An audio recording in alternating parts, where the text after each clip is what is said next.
Nilson vai nos trazer a palavra hoje. Nilson é licenciado em teologia, formou-se esse ano passado no nosso seminário, no JMC, e na Igreja Presbiteriana do Brasil. Você se forma no seminário, é recebido pelo presbitério e você passa um ano de licenciatura para provar se você consegue mesmo ser pastor, não é isso, Nilson? Por aí. É o ano de teste, Então, Nilson hoje vai nos trazer a palavra. É um irmão querido, tem trabalhado na Igreja da Lapa há já alguns anos e ele trabalha com a nossa mocidade lá e vai nos trazer a palavra do Senhor nessa hora. Deus te abençoe, amém. Querido. Amém. Boa noite aos irmãos, graça e a paz do Senhor Jesus. Com alegria que eu recebi o convite. Infelizmente foi nessa circunstância, do reverendo, embora ele já está melhor, mas ele parece que estava um pouco fraco ontem. O Jonatas ligou para mim, perguntou se eu poderia vir, tremendo na base. Eu disse que sim, pela graça de Deus estamos aqui. Então é um prazer estar aqui com os irmãos, que Deus nos abençoe nesses momentos que nós vamos passar aqui refletindo sobre a palavra de Deus. Vamos abrir então nossas Bíblias no texto que vai servir de base para a nossa reflexão nessa noite. Encontra-se no Evangelho de Mateus, Mateus capítulo 21.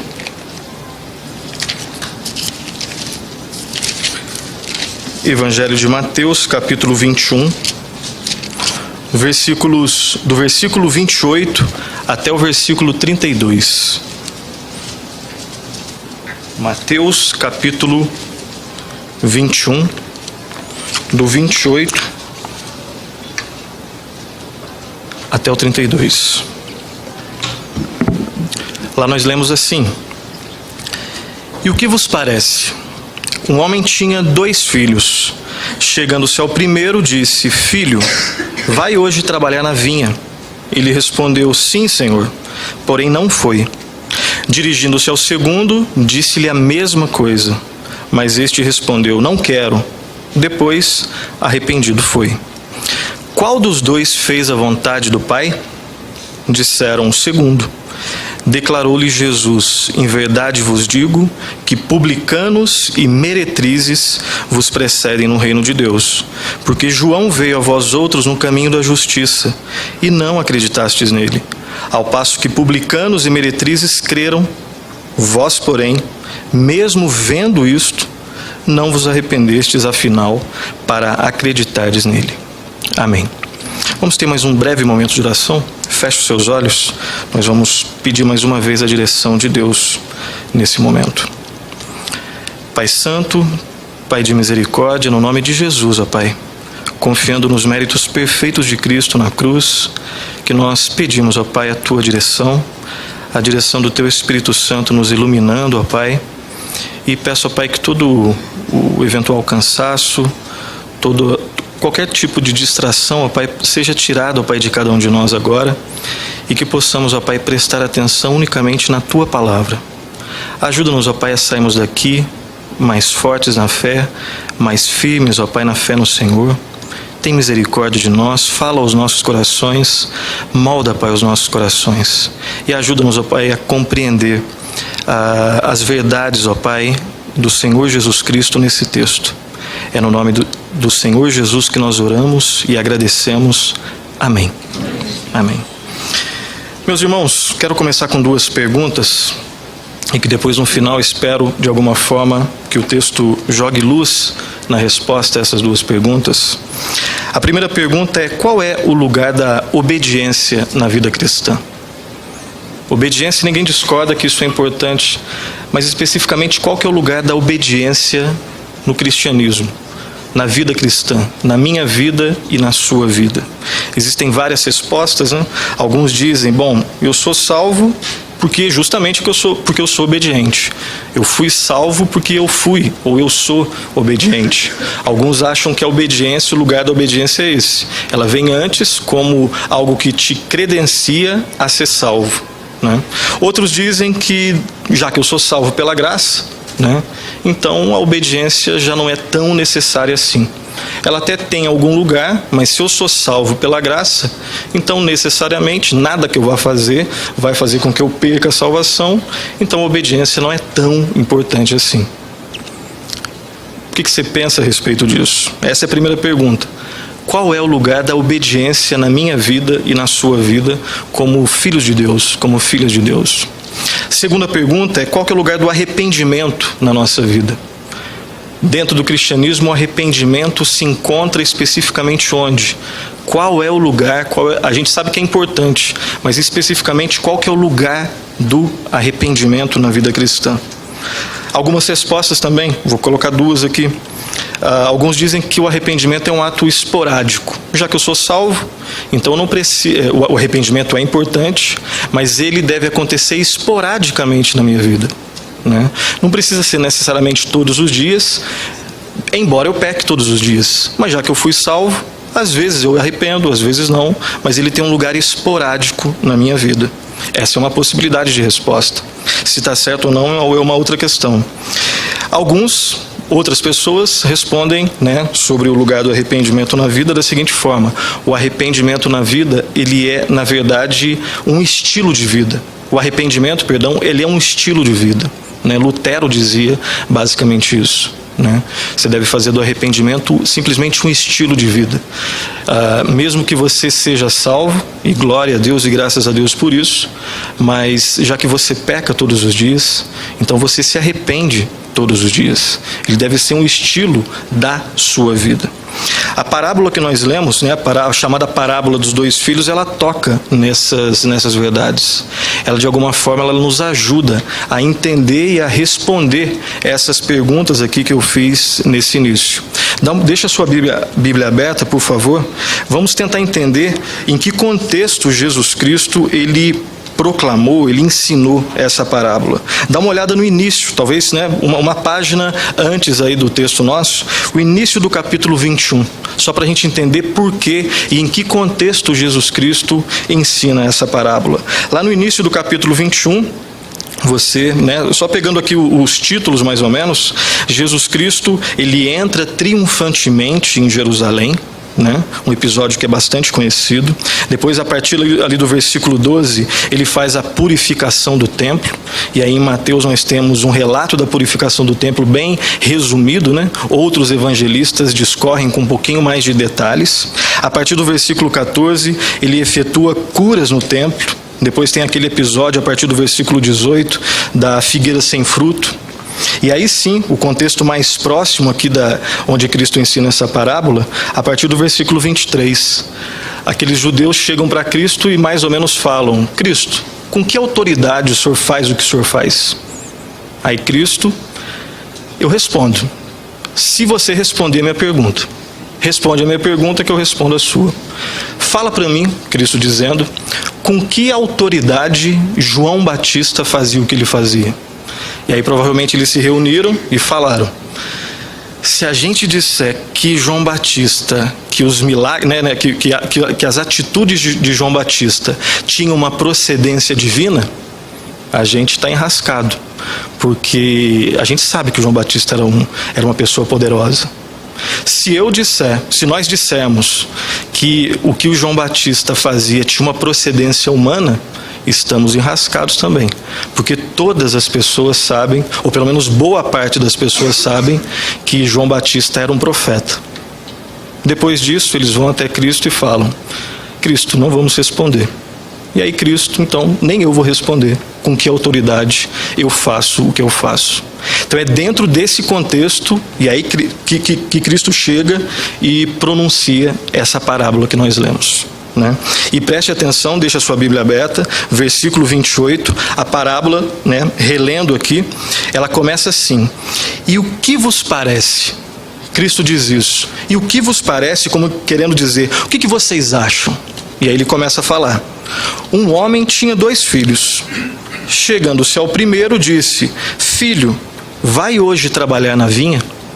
Um homem tinha 2 filhos, e agora você vai ver primeiramente o comportamento do primeiro filho, depois o comportamento do segundo filho, e depois Cristo explicando o que cada uma coisa significa, e aí Cristo aplica a parábola. Mais ou menos esse é o roteiro, bem geral. Comportamento do primeiro filho, está claro aí, né? Como que o primeiro filho se comportou? Ele respondeu: sim, Senhor, porém não foi. Perceba aqui que às vezes quando a gente só lê a frase e às vezes já passa para o comportamento do segundo filho, é possível que a gente perca algumas coisas preciosas aqui.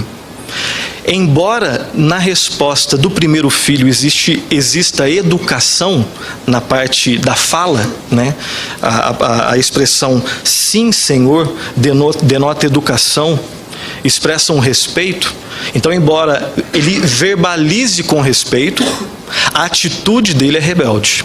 Ele até responde de maneira muito educada: sim, Senhor, como se ele fosse na vinha trabalhar. Mas a prática dele é exatamente o contrário, né? Porém, não foi. E esse comportamento relaciona-se a quem? No contexto da parábola. Cristo está contando essa parábola para aqueles judeus.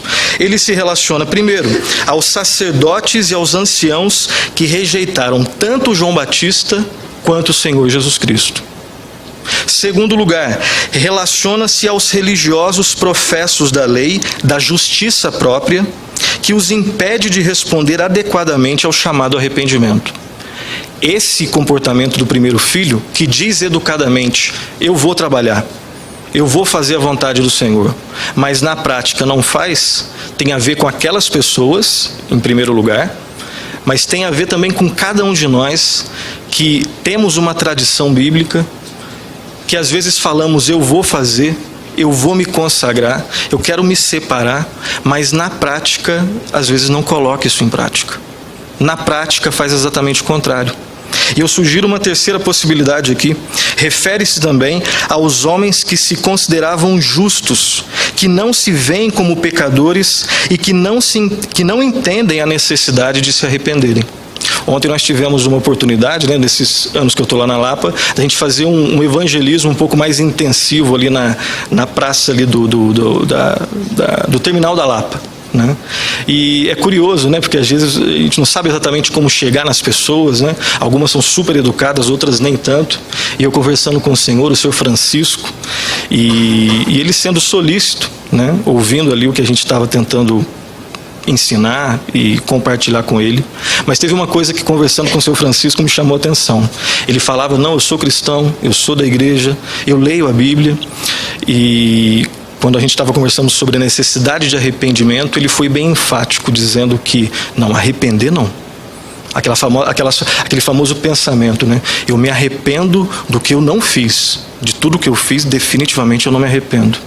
Mas, seu Francisco, como assim? O senhor não erra? Eu erro, né? Eu já me arrependi e continuo me arrependendo de muita coisa que eu pensei, falei e faço. Infelizmente eu erro. Posso estar errando, às vezes, até na conversa com o senhor em algum momento. Se eu for desrespeitoso, eu tenho que me arrepender. Não, definitivamente não.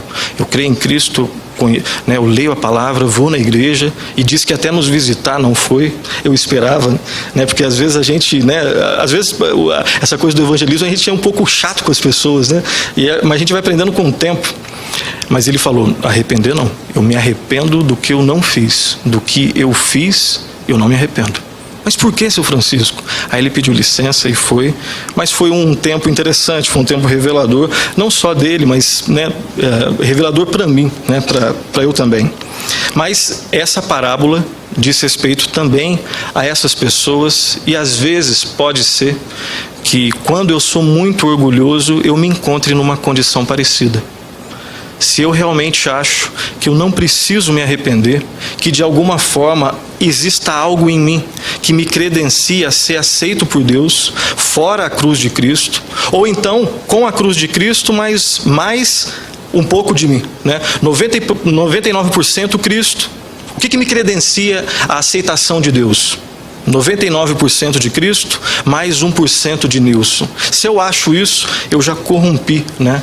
Eu já estou sendo desonesto para com o Evangelho.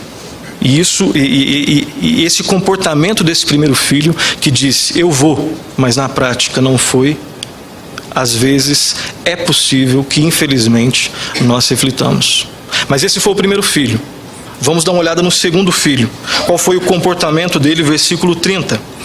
Dirigindo-se ao segundo, disse-lhe a mesma coisa, ou seja, filho, vai trabalhar na vinha. Mas ele respondeu, olha só como é que é exatamente o contrário, não quero. Depois, arrependido, foi. Se o primeiro filho verbalizou com educação, mas na hora da prática foi extremamente rebelde, esse segundo filho, ele nem usa a palavra Senhor aqui. Sugere para a gente, né, tem uma certa sugestão de que foi uma resposta abrupta em relação ao pai. Não quero. Não foi nem Senhor, agora não vai dar. Senhor, eu não posso agora, estou muito ocupado, não. A resposta é simplesmente, a parte verbal é simplesmente, não quero. Depois, arrependido, ele foi. E esse comportamento desse segundo filho refere-se a quem? Relaciona-se a quem no contexto todo, que nós vimos de maneira bem rápida no começo. Relaciona-se aos publicanos e às meretrizes, às prostitutas. Essas pessoas, elas no início, pelo menos na prática, elas definitivamente eram rebeldes em relação a Deus. Os publicanos, aqueles cobradores de impostos que trabalhavam para o Império Romano e que cobravam muitos impostos abusivos, eles eram tidos na sociedade como párias da sociedade, como pessoas, extremamente negativas em relação à maioria das pessoas. E aí, eles tiveram um comportamento diferente. Eles se arrependeram e foram. E fizeram. E foram para a vinha e foram trabalhar. Relaciona-se também esse comportamento às pessoas que sabem que não são justas. Se aqueles judeus, daquele contexto, se aqueles fariseus tinham certeza, ou mais ou menos certeza, de que eles eram justos, alguns batiam no peito e se orgulhavam da sua tradição religiosa. Esses aqui, os publicanos e as meretrizes, você pode ter certeza que se vocês pudessem entrevistá-los e fazer aquela pergunta, você se considera justo? Provavelmente não. Essas pessoas tinham certeza de que elas não eram justas, mas arrependeram e foram até Cristo. Refere-se também às pessoas que a princípio sabem que estão longe de Deus. Essa é outra certeza que dá tranquilamente para a gente ter nesse texto. Os publicanos tinham certeza de que eles estavam longe de Deus. As meretrizes tinham certeza de que elas estavam longe de Deus. E foi esse afastamento, pela graça de Deus, dinamizado pelo Espírito Santo, que fez com que elas se arrependessem e fossem até a vinha trabalhar. Fossem até a vinha trabalhar, só uma metáfora para a gente entender, eles foram até Cristo. Eles tinham a certeza, eles não tinham nada que bater no peito, ou nada para bater no peito e falar, eu me orgulho da minha religião, porque eles não tinham formalmente uma religião. Eles tinham certeza de que eles eram realmente, em termos espirituais, párias, marginalizados. E aí, arrependidos, eles foram. E por último, referem-se às pessoas que sabem que são pecadoras, que precisam de arrependimento, e quando ouvem o chamado arrependimento, se arrependem. Percebam então, primeiro filho, comportamento do primeiro filho, eu vou. Inclusive com educação, sim Senhor, mas não vai. O segundo filho, de maneira provavelmente bem mal educada, não vou, mas na prática se arrepende e vai.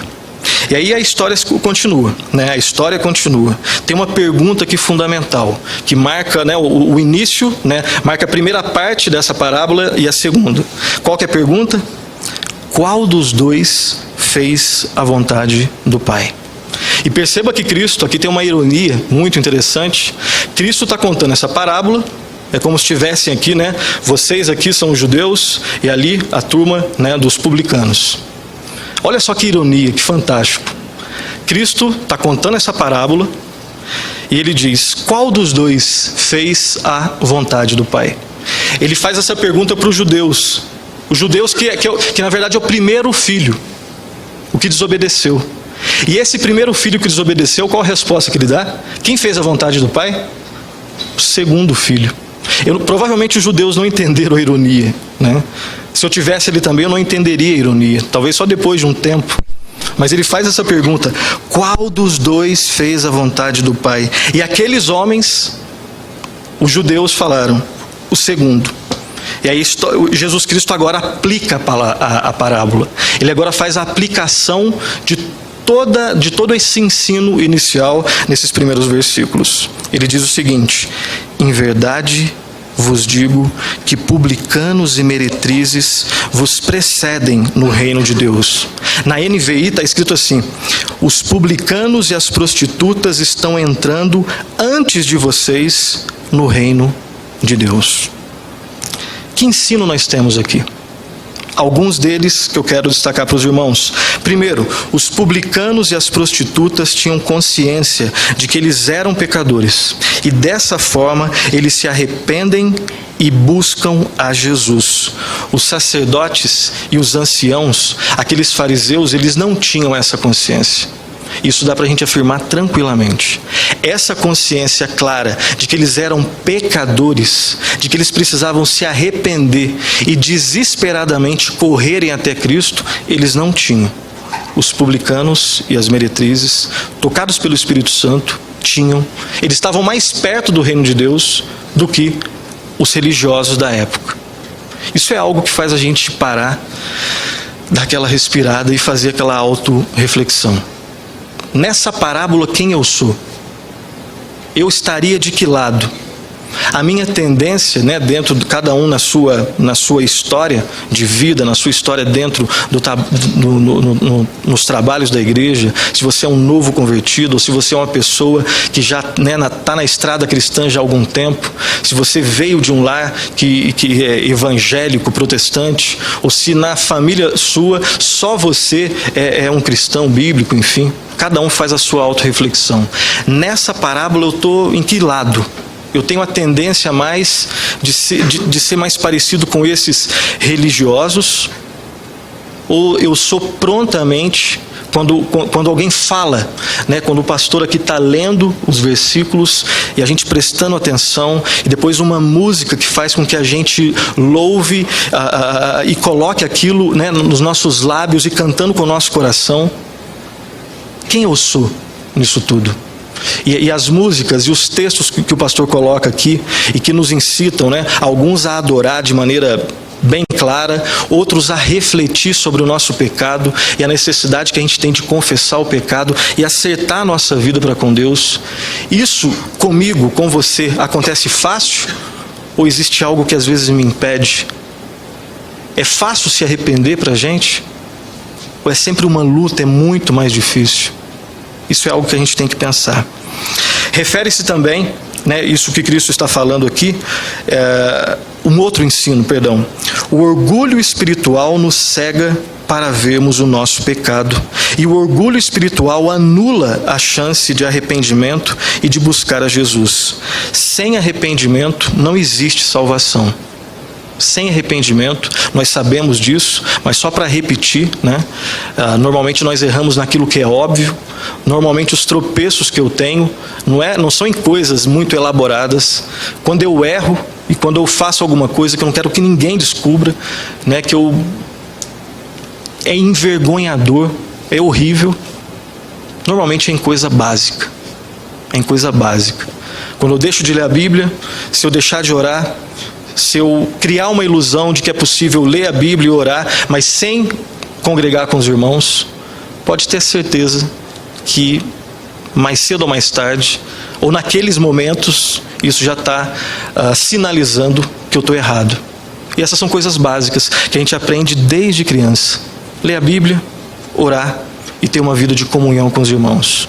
Ler a Bíblia, orar e ter uma vida de comunhão com os irmãos. A gente normalmente erra nas coisas mais óbvias, nas coisas mais básicas que existem que existe na vida cristã. Uma outra verdade, lá em Isaías 66:2, nós lemos um versículo famoso, um versículo conhecido, o seguinte: o homem para quem olharei é este. Qual? Quem? O aflito e abatido de espírito e que treme da minha palavra. É esse tipo de homem, é esse tipo de mulher que Deus olha. É claro que num sentido, Deus é onipotente, onipresente, onisciente, Ele olha para todos. Mas se existe alguma possibilidade, e existe, de você atrair o olhar de Deus, nesse sentido paterno, de uma pessoa que cuida de você, é quando você é humilde, quando você é contrito de coração. Eu sei que às vezes essa linguagem, eu quero atrair, o olhar de Deus, pode parecer uma coisa, às vezes, muito ou pentecostal ou neopentecostal. Não, é bíblico num certo sentido. Você quer atrair o olhar de Deus a você? Seja uma pessoa de coração contrito. Seja uma pessoa humilde. É claro que isso é antinatural para nós. Com Cristo, é claro, a coisa muda. Mas naturalmente, a minha tendência é de ser orgulhoso. Naturalmente, a nossa tendência não é de sermos humildes. Mas no texto aqui, o homem para quem olharei é este, o aflito e abatido de espírito, e que treme da minha palavra. A humildade atrai o olhar de Deus. E lá em Tiago 4,6 é o contrário. Deus resiste aos soberbos, mas, aí agora voltando, dá graça aos humildes. Deus resiste aos soberbos, esse é o outro lado, mas aí voltando para o texto lá de Isaías, dá graça aos humildes. Num livro que eu estou tentando ler entre um e outro, um livro chamado Humildade, a verdadeira grandeza, de um cara, o nome dele é C.J. Mahoney. Ele diz uma frase, ele escreve uma frase muito interessante, que tem a ver com o que a gente está falando. Ele diz o seguinte, confira se isso é verdade, depois no final vocês puxam a minha orelha. Durante nosso tempo nessa terra, e em cada aspecto de nossa vida, você e eu compartilhamos de um grande inimigo, o orgulho. Verdade absoluta, perene. Até o último dia da minha vida, da sua vida, nós vamos partilhar um inimigo em comum. Existem outros, mas talvez esse seja o inimigo mais básico, que dá base para outros inimigos. É o solo onde nascem os outros, frutificam os outros pecados. Orgulho, que está na base de todos os outros pecados. Nem sempre eu tenho consciência disso. Às vezes eu acho que o orgulho é um amigo. É possível, infelizmente. E quando nós saímos às vezes da igreja, pode acontecer aqui dentro, mas quando eu perco o contato com esse livro, quando eu esqueço de orar, esqueço entre aspas, a gente não esquece, é outra coisa que ocorre, e quando eu deixo de congregar, é muito mais fácil eu confundir o orgulho e chamar esse inimigo diabólico de um cara que até dá para conviver às vezes, mas é um inimigo. Não é algo que condiz com a roupa do cristão, Faz parte da velha natureza e não da nova natureza, moldada à imagem de Jesus Cristo. Será que sempre eu tenho essa consciência? Aqueles homens tinham orgulho de sua pretensa justiça própria e não enxergavam a própria pecaminosidade, assim como não enxergavam a santidade de Deus. E por fim, a parábola termina. Versículo 32, acompanhe aí, por favor. Lá nós lemos assim: porque João veio a vós outros no caminho da justiça, e não acreditastes nele, ao passo que publicanos e meretrizes creram. Vós, porém, mesmo vendo isso, não vos arrependestes, afinal, para acreditardes nele. Aqui ele cita novamente João Batista. E nós sabemos as características da pregação de João Batista. Eu quero lembrar de maneira bem rápida e convido você a voltar algumas páginas, lá no capítulo 3, perdão. Mateus capítulo 3. Mateus capítulo 3, versículo 1. Acompanhe a leitura, por favor. Mateus 3, 1. Naqueles dias apareceu João Batista pregando no deserto da Judéia e dizia: arrependei-vos, porque está próximo o reino dos céus, porque este é o referido por intermédio do profeta Isaías. Vós do que clama no deserto, preparai o caminho do Senhor, endireitai as suas veredas. Usava João vestes de pelo de camelo e um cinto de couro. A sua alimentação era gafanhotos e mel silvestre. Então saíam a ter com ele Jerusalém, toda a Judéia e toda a circunvizinhança do Jordão. E eram por ele batizados no rio Jordão, confessando os seus pecados.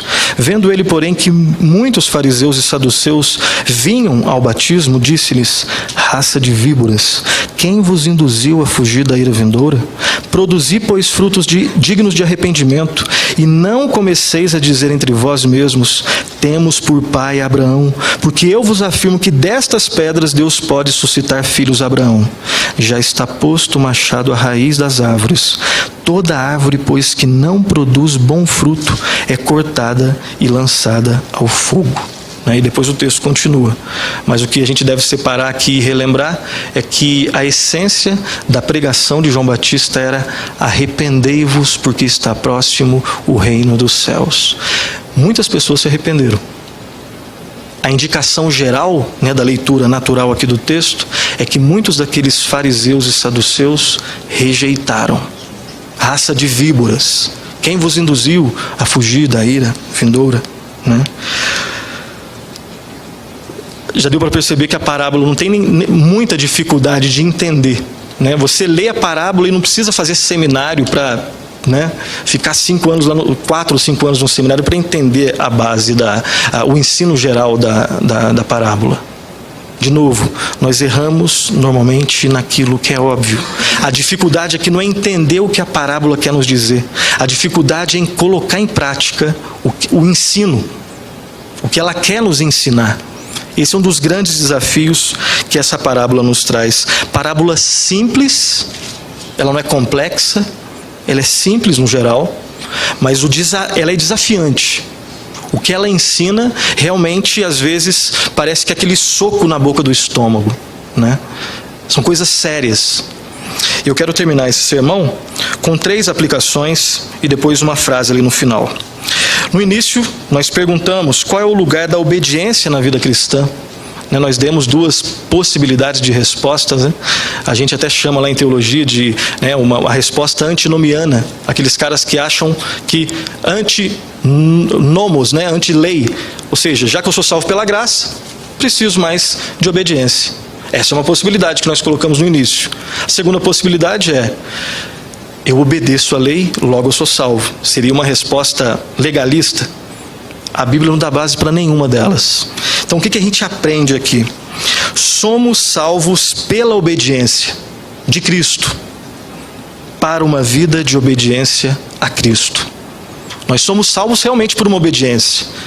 Se fosse a minha, não tem nenhuma qualificação para isso. A minha obediência em termos de salvação, com perdão da expressão, não presta. Ela não tem empréstimo nenhum. Agora, todo mundo que é salvo baseado numa obediência. Na obediência de Cristo. Finalidade, propósito, para quê? Para sermos obedientes a Jesus Cristo. O lugar da obediência é um lugar de gratidão. Ela não vem antes como um credencial que te leva até a salvação, não. Até porque se você... Não, mas eu quero. Vamos supor que você fala assim: eu quero obedecer para ser salvo. Não dá. Na verdade você não quer, antes do Espírito Santo tocar o seu coração, você não quer. Mas mesmo que você quisesse, se fosse possível, o seu sacrifício é imperfeito. É só o sacrifício perfeito de Cristo Jesus na cruz, pagando todo o seu pecado. Pecados passados, presentes e futuros, todos eles cravados na cruz. E aí sim, em Cristo, uma nova vida, uma nova criatura, um cristão, uma cristã, um filho de Deus, uma filha de Deus. Aí sim, a obediência depois, como uma oferta de gratidão, movida por gratidão. E a nossa obediência vai ser sempre imperfeita.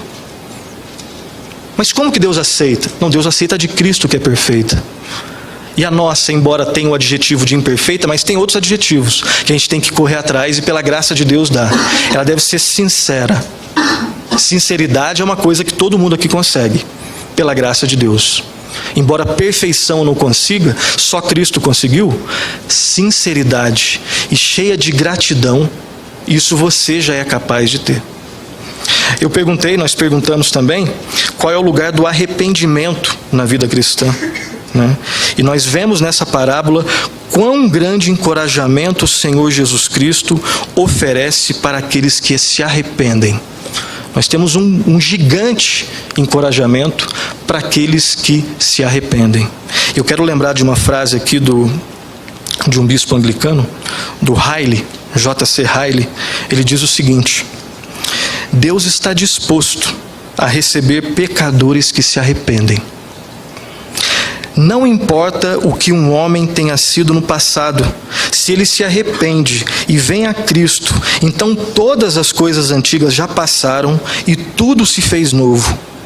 Por outro lado, preste atenção, não importa quão elevada e autoconfiante possa ser a religiosidade de um homem. Se ele não desiste realmente de seus pecados, a sua religião não passa de uma abominação aos olhos de Deus. E ele mesmo ainda está sob a maldição divina. Arrependa-se, confie em Cristo. Nisso, na confiança em Cristo e no arrependimento, consiste a esperança de todo homem. A sua esperança é baseada na graça de Deus, no arrependimento que é graça de Deus e na fé em Cristo que é graça de Deus. Você é um cristão, você sabe disso. E se você quer que aquela pessoa que você ama, teu filho, tua filha, o teu pai, a tua mãe, o namorado, a namorada, o teu amigo da faculdade, se você quer que ele conheça isso, entre outras coisas, eu devo na minha vida sinalizar isso e quando for me dada a oportunidade, falar disso. Porque só existe essa esperança para o ser humano. Se ele se arrepender dos seus pecados e se ele crer com a sua vida no Senhor Jesus Cristo, crucificado no seu lugar e ressuscitado dentre os mortos, que te dá a vida de verdade.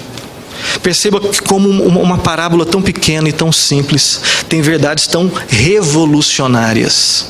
O único livro que realmente é revolucionário é esse livro aqui. O único livro que pela operação do Espírito Santo pode mudar a minha vida e a sua vida. E mesmo com a tua vida mudada, a gente sabe que às vezes a gente tem alguns tropeços. O único livro usado por Deus para nos transformar. Se você não é cristão, para te transformar no cristão. Se você já é um cristão, mas por algum motivo anda meio que trôpego, é esse livro. A palavra de Deus dinamizada pelo poder do Espírito Santo. Que Deus nos abençoe, que Deus te fortaleça, que nós lembremos desse comportamento desses dois filhos aqui.